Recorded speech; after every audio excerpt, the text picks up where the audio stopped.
പരിശുദ്ധ പരമദിവ്യകാരുണ്യത്തിന് ആരാധനയും സ്തുതിയും പുകഴ്ചയും ഉണ്ടായിരിക്കട്ടെ. പരിശുദ്ധ പരമദിവ്യകാരുണ്യത്തിന് നേരവും ആരാധനയും സ്തുതിയും പുകഴ്ചയും ഉണ്ടായിരിക്കട്ടെ. പരിശുദ്ധ പരമദിവ്യകാരുണ്യത്തിന് നേരവും ആരാധനയും സ്തുതിയും പുകഴ്ചയും ഉണ്ടായിരിക്കട്ടെ. എൻ്റെ പ്രിയപ്പെട്ടവരെ, കർത്താവിൻ്റെ അതിസുന്ദരമായ ദിവസം അവിടുത്തെ വിശുദ്ധ മദ്ബഹായുടെ മുമ്പിൽ സുവിശേഷം കേൾക്കാൻ എത്തിച്ചേരുന്നത് ഒരു ദൈവവിളിയാണ്.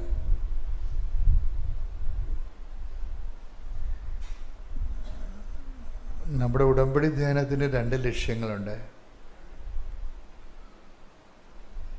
അതിലൊന്നാമത്തെ ലക്ഷ്യം നിങ്ങൾ പറയുന്നത് പോലെ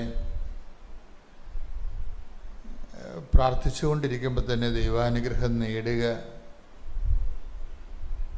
ദൈവം നമ്മളെ അനുഗ്രഹിക്കുന്ന രീതിയിൽ നമ്മളെ തന്നെ വചനം ശ്രവിച്ചു ഒരുക്കുക. അതിൻ്റെ ഒരു ലക്ഷ്യമാണ്. രണ്ടാമത്തെ ലക്ഷ്യം എന്ന് പറയുന്നത്, ഇതിൻ്റെ അകത്ത് കുറേ എൻജിനീയറിംഗ് ഉണ്ട്. അതായത് ദൈവവചനങ്ങൾ ദൈവം ഏത് കാലത്തും ഏത് സമയത്താണ് കൃപ അതിൻ്റെ 100% റിസൾട്ട് നമുക്ക് തരുന്നത്, അഥവാ കൃപ ആർജിക്കാൻ വേണ്ടി നമ്മൾ എങ്ങനെയാണ് നമ്മളെ ട്യൂൺ ചെയ്തെടുക്കേണ്ടത്, അതിൻ്റെ ഒരു എൻജിനീയറിംഗ് ഉണ്ട്. അത് ആ ജ്ഞാനസൂത്രങ്ങൾ ഒരു വ്യക്തിക്ക് പഠിച്ചാൽ റിലേഷൻ കുറച്ചുകൂടി ഈസിയാകും ദൈവവുമായിട്ടുള്ള.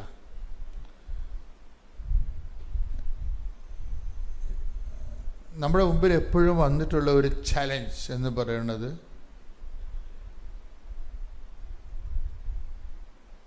ക്രിസ്ത്യാനിറ്റിയുടെ എല്ലാവിധ അനുഗ്രഹങ്ങളും കൃപകളും എല്ലാം നമ്മളിലേക്ക് വരുന്നതിൻ്റെ പിന്നിൽ ഒറ്റ നോബാണ്. എന്താണ്? ദൈവത്തെ അറിയുക. അത് ഭയങ്കര സീരിയസ് ആയിട്ട് നിങ്ങളെടുക്കണം.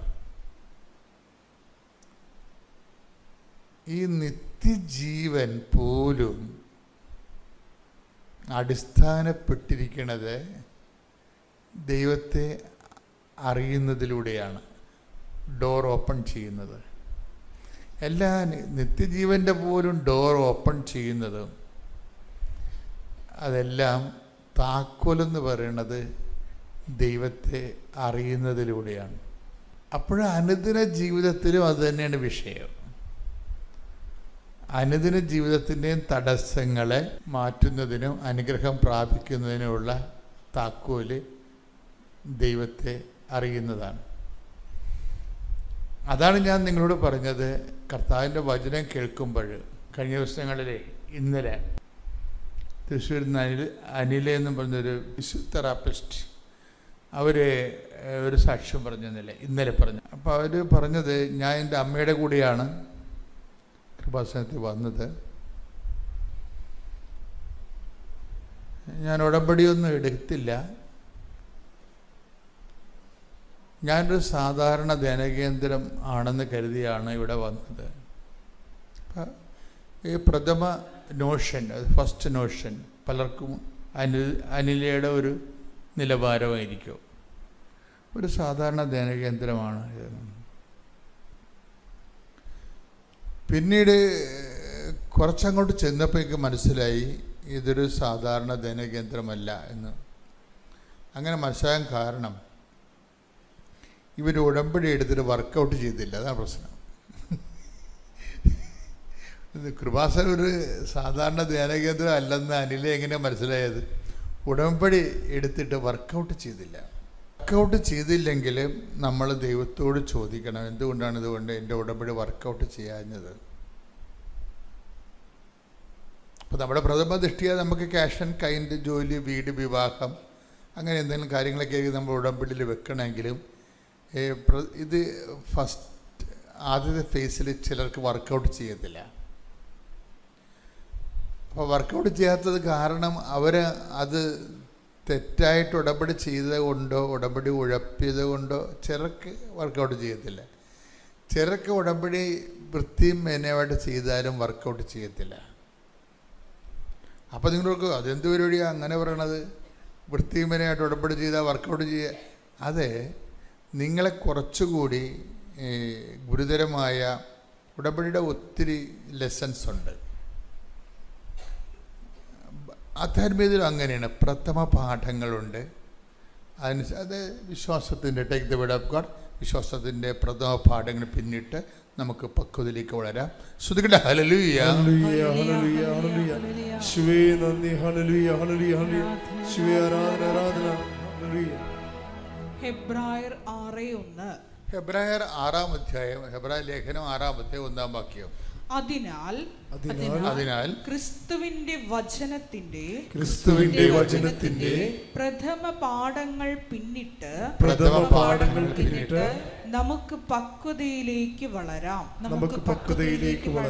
ഈ പ്രഥമ പാഠങ്ങൾ എന്ന് പറയുന്നത് പ്രാർത്ഥിക്കുന്നു, അനുഗ്രഹം പ്രാപിക്കുന്നു, അതാണ് പ്രഥമ പാഠം. കൂടുതൽ കർത്താവ് ഇവരുടെ ഇൻഫ്രാസ്ട്രക്ചർ നോക്കുമ്പോൾ, പരിശുദ്ധാത്മാവ് നിങ്ങളെ വിവേചിക്കുമ്പോൾ കൂടുതൽ പഠിക്കാൻ സാധ്യതയുള്ളവരാണെന്ന് കണ്ടു കഴിഞ്ഞാൽ പ്രഥമ പാഠം തരത്തില്ല. നീ വെയിറ്റ് ചെയ്യാൻ പറയും. അതാണ് വിഷയം. അല്ല, നിങ്ങളിപ്പോൾ ഒരു ഉടമ്പടി എടുത്ത് അത് അനുഗ്രഹം കിട്ടില്ലെങ്കിൽ 4 കാലം വീണ് ഓർഡർ പാർട്ടിയാണെങ്കിൽ എന്തെങ്കിലും നക്കാപ്പിച്ച കൊടുത്ത് അവിടെ ഇടുകയേ ഉള്ളൂ. കാര്യം വെച്ച് കഴിഞ്ഞാൽ ഏതായാലും കഷ്ടപ്പെട്ട് ദൈവത്തെ അറിയാൻ വേണ്ടി ഒരു ജീവിതത്തിൻ്റെ കണ്ണീർ കാലത്ത് വന്നില്ലേ, നിനക്ക് മുമ്പോട്ട് പഠിക്കാനുള്ള ബുദ്ധിയൊന്നുമില്ല. അപ്പം അതുകൊണ്ട് അത്യാവശ്യ അനുഗ്രഹങ്ങളെ കൊടുത്തിട്ട് ഇതാണ് നിൻ്റെ വഴി, ഇവിടം വരെയാണെന്ന് പറയും. പക്ഷേ നിനക്ക് പഠിക്കണമെന്ന് സാധ്യതയുള്ളത് ഉള്ളിൽ ദൈവസ്നേഹം ഉണ്ടാവും, പ്രത്യാശ ഉണ്ടാവും. വിശ്വാസം, പ്രത്യാശ, ദൈവസ്നേഹം. അപ്പം അങ്ങനെയൊക്കെ സാധ്യത ദൈവാത്മാവ് സാധ്യത പരിശോധിച്ചു കഴിഞ്ഞാൽ ആദ്യത്തെ കാലത്ത് അടയാളങ്ങൾ കുറയും. അപ്പോൾ എന്നിട്ട് ഈ അടയാളം കുറയുമ്പോൾ ഇവർക്ക് ഈ അടയാളം കുറയുന്നവർക്ക് 90% പേർക്ക് പ്രശ്നങ്ങളൊന്നുമില്ല. അവർക്ക് അറിയാം ഇന്നല്ലെങ്കിൽ നാളെ സമയം ആകുമ്പോൾ ദൈവം തങ്ങളുടെ കാര്യത്തിൽ തീരുമാനം ഉണ്ടാകും. കാര്യം ദൈവത്തിനുള്ള വിഷയം എന്ന് പറയുന്നത് എല്ലാം സാധ്യമാണ്. ദൈവത്തിന് എല്ലാം സാധ്യമാണ്, പക്ഷേ എല്ലാം ഈസിയല്ല. അപ്പോൾ നിങ്ങളവർക്ക് ഇത് എന്നാ പരിപാടിയോ അച്ഛൻ ഈ പറയണമെന്ന് ചോദിക്കും. അത് നിങ്ങൾ വളരെ ശ്രദ്ധിച്ച് കേൾക്കണം. അച്ഛനെ കേൾക്കണം. ദൈവത്തിന് എല്ലാം സാധ്യമാണെന്നേ പറഞ്ഞിട്ടുള്ളൂ, പക്ഷേ എല്ലാം ലളിതമാണെന്ന് പറഞ്ഞിട്ടില്ല. അച്ഛൻ പറഞ്ഞ മനസ്സിലായ? അതായത് എല്ലാം സാധ്യമാണ്. ശ്രുതികട്ടെ ഹല്ലേലൂയ, ഹല്ലേലൂയ, ഹല്ലേലൂയ, ഹല്ലേലൂയ. യേശുവേ നന്ദി, ഹല്ലേലൂയ, ഹല്ലേലൂയ, ഹല്ലേലൂയ. യേശുവേ ആരാധന, ആരാധന, ആരാധന, ആരാധന. Hallelujah, hallelujah, hallelujah, hallelujah. യേശുവേ മഹത്വം, മഹത്വം, മഹത്വം. ഒരുമിച്ച് പാടാം. സന്തോഷത്തോടെ പാടുക, സ്നേഹത്തോടെ ആരാധിക്കാം. ധന്യമായൊരു പ്രഭാതത്തിലേക്ക് യേശുവിന്റെ നാമത്തിൽ സ്വാഗതം.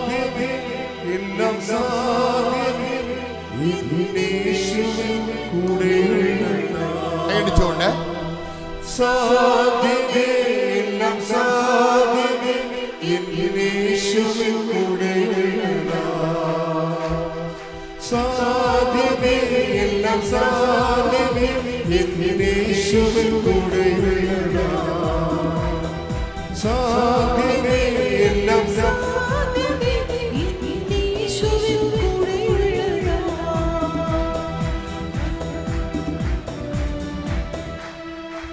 ആദ്യമായി ഞാൻ മാതാവിനോടും ഈശോയോടും നന്ദി പറയുന്നു.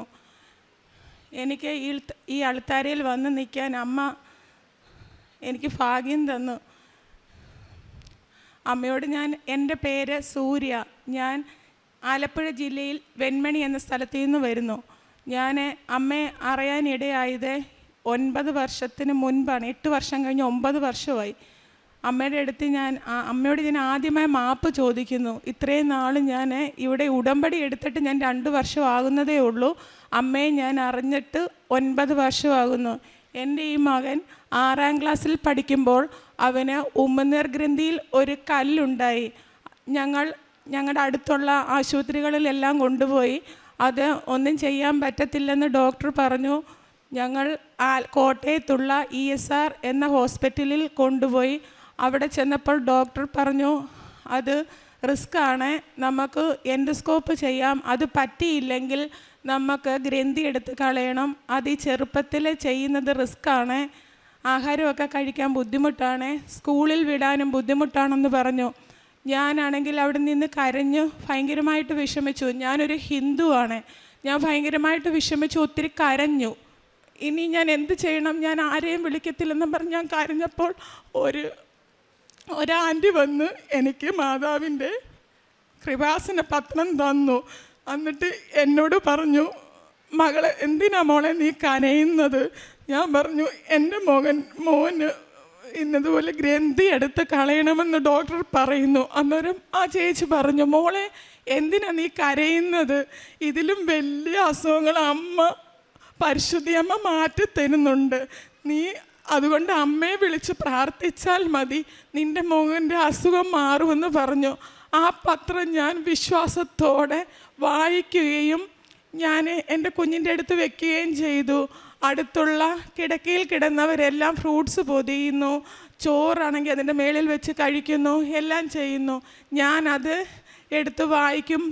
അമ്മേ, എൻ്റെ വീട് വെൺമണി ദൂരമാണ്, എനിക്ക് അമ്മ ഈ കൃപാസനം എന്ന് പറയുന്ന ഈ ചേർത്തല എനിക്ക് അറിയത്തില്ല. ഞങ്ങളുടെ വീടിൻ്റെ അടുത്ത് മാതാവെന്ന് പറയുന്ന അമ്മയുണ്ട്, അവിടെ പോയി പ്രാർത്ഥിക്കും. ഞാൻ പറഞ്ഞു, അമ്മയുടെ സ്ഥലം എവിടെ ആണേലും എൻ്റെ കുഞ്ഞിൻ്റെ ഗ്രന്ഥി എടുക്കാതെ കല്ല് തനിയെ മാറുകയാണെങ്കിൽ ഞാൻ അമ്മയുടെ അടുത്ത് എൻ്റെ മോനെയും കൊണ്ട് വന്നേക്കാമെന്ന് പറഞ്ഞു.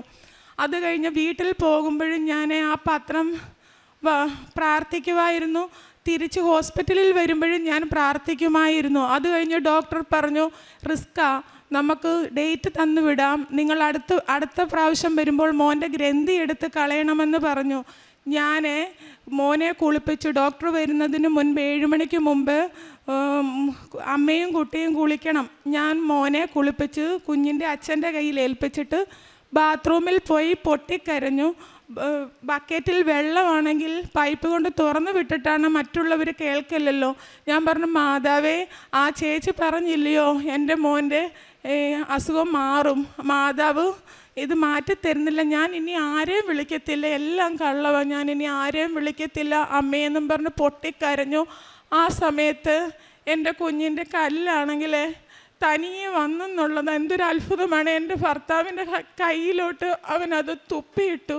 ചോര വിരണ്ട ഉപ്പുകല്ല് പോലത്തെ കല്ല്. ഞാൻ വിശ്വസിച്ചില്ല. ഞാനത് പൊതിഞ്ഞ് ഡോക്ടറെ വന്നപ്പോൾ അത് ഞാൻ കാണിച്ചു. ബീന എന്ന് പറയുന്ന മേഡം സർജനാണ്. ആ ഡോക്ടറെ കാണാനാണ് എല്ലാവരും ക്യൂ നിൽക്കുന്നത്.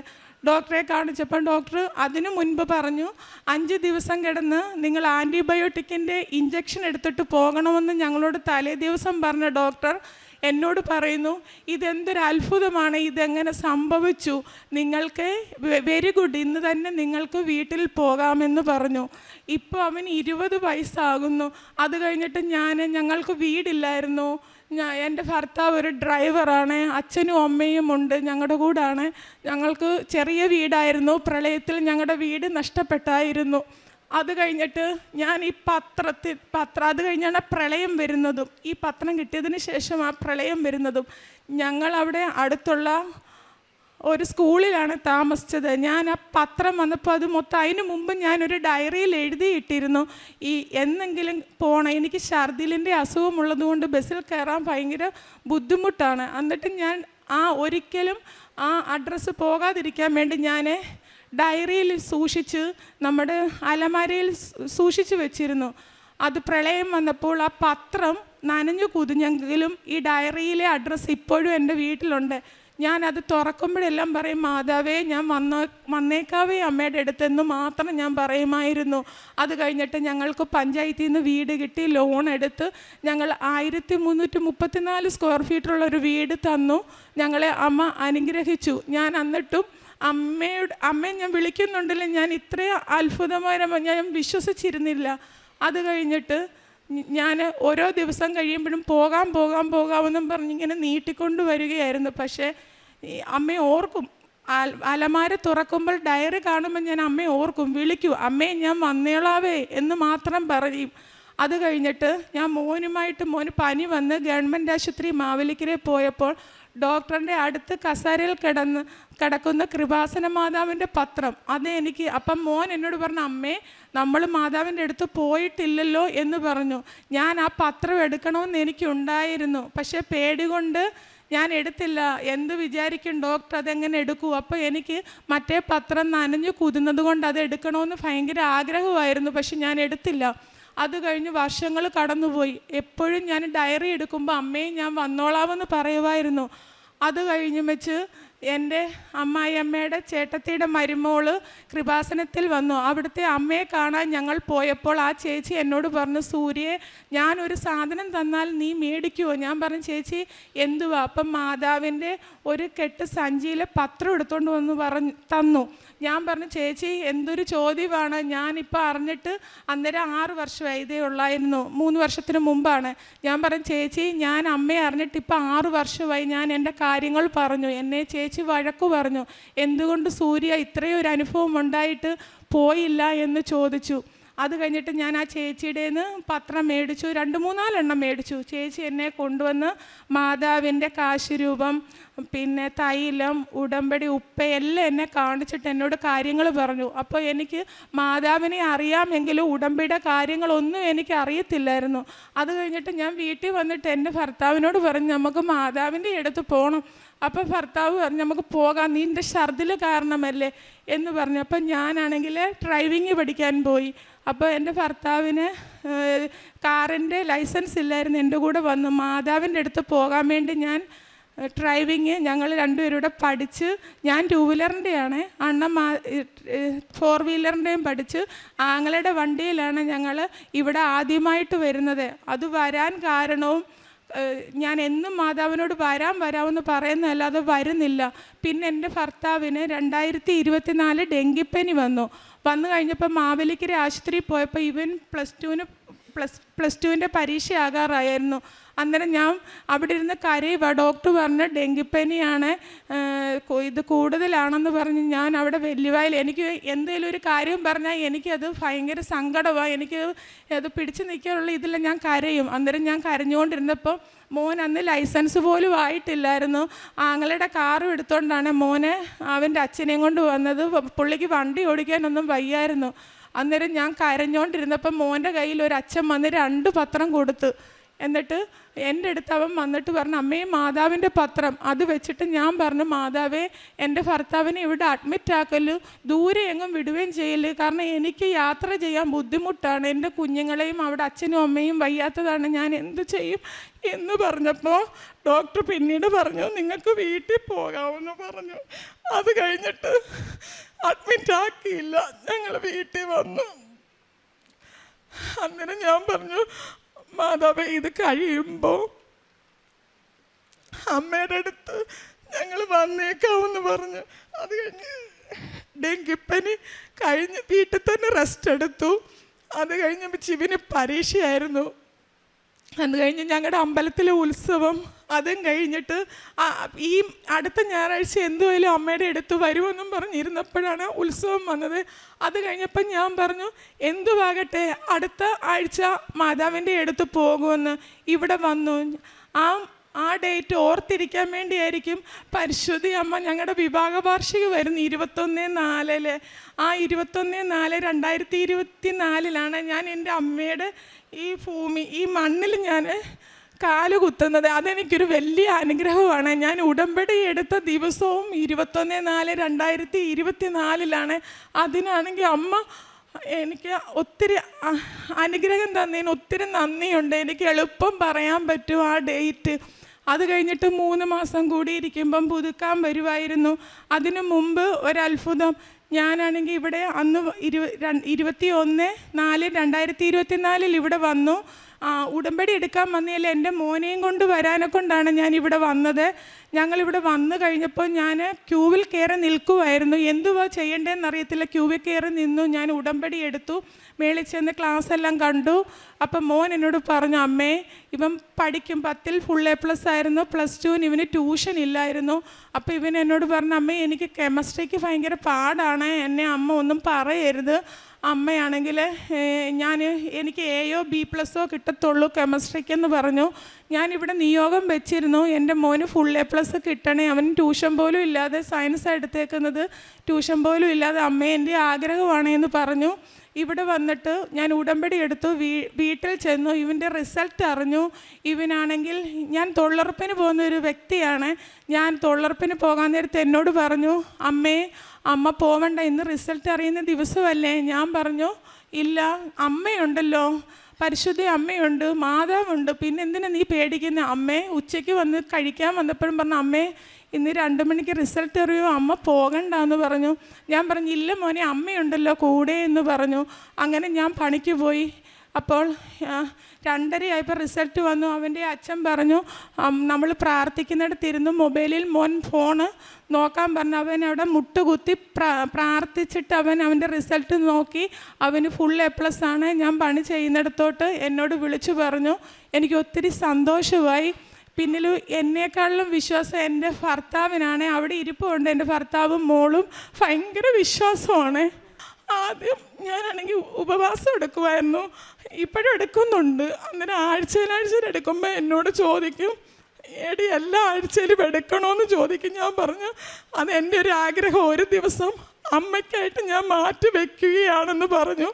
അങ്ങനെ ഞാനാണെങ്കിൽ ഉപവാസം 1 വർഷം തെറ്റിക്കാതെ ഞാൻ എല്ലാ ആഴ്ചയിലും എടുക്കുമായിരുന്നു. BP ഉള്ള കൂട്ടത്തിലാണ്. ഞാനാണെങ്കിൽ അന്നത്തെ ദിവസം ഗുളിക കഴിക്കത്തില്ലായിരുന്നു. അതും ഒരു അത്ഭുതം. ഞാൻ ഗുളിക കഴിക്കാതെ, എനിക്ക് ഹൈ ലെവൽ BP അടിയിലെതിരും ഡോക്ടർ പറഞ്ഞു ഈ പ്രായത്തിലെ കഴിക്കേണ്ടെന്ന് പറഞ്ഞ് 4 വർഷം കൊണ്ട് ഞാൻ ഗുളിക കഴിക്കുകയാണ്. ഇപ്പം എനിക്കാണെങ്കിൽ താഴത്തതിലും മേളത്തിലും BP കുറവാണ്. ഞാൻ ഗുളിക കഴിക്കാതെ ഡോക്ടറെ അടുത്ത് ചെല്ലുമ്പോഴും അത് ഭയങ്കര ഒരു അത്ഭുതം തന്നെയാണ്. അത് കഴിഞ്ഞിട്ട് എൻ്റെ ഭർത്താവ് എന്നിലും, ഞാൻ വെളുപ്പിന് എഴുന്നേറ്റ് പ്രാർത്ഥിക്കും, വൈകുന്നേരവും പ്രാർത്ഥിക്കും. എൻ്റെ ഭർത്താവ് എനിക്ക് തോന്നുന്നൊരു 3-4 വട്ടം കുളിക്കുന്ന ഒരു വ്യക്തിയാണ്. വണ്ടിയിൽ പോയിട്ട് വരുന്നത് കൊണ്ടായിരിക്കാം കുളിക്കും. അപ്പോഴെല്ലാം അമ്മയുടെ അടുത്ത് നിന്ന് പ്രാർത്ഥിക്കും. ആ പ്രാർത്ഥന എന്നിലും വിശ്വാസമാണ്. എനിക്കതിൽ ഏറ്റവും കൂടുതൽ സപ്പോർട്ടും ചെയ്യുന്നുണ്ട്. ഒത്തിരി ഇതാണ്. വന്നിട്ട് പുള്ളിക്കാരനാണെങ്കിൽ മാതാവിൻ്റെ അടുത്ത് നിന്ന് എപ്പോഴും പ്രാർത്ഥിച്ചിട്ടേ ആഹാരം കഴിക്കത്തുള്ളൂ. എന്നിട്ട് ഞാൻ ഇച്ചിരി വൈകുന്നേരം താമസിക്കുവാണെങ്കിൽ ചോദിക്കും, നീ പ്രാർത്ഥിക്കുന്നില്ലയോ എന്ന് പറയും. അങ്ങനെ പുള്ളി ഭയങ്കര സപ്പോർട്ടാണ്. എന്നാൽ നിനക്ക് പള്ളിയിൽ പോകേണ്ടത് നേരത്തെ പറയണം എന്ന് പറഞ്ഞ് ഞങ്ങളൊരു ഡേറ്റ് എടുക്കും. കാരണം ഓട്ടം വിളിക്കുന്നവരോട് വരത്തില്ല എന്ന് പറയാനെ കൊണ്ട്.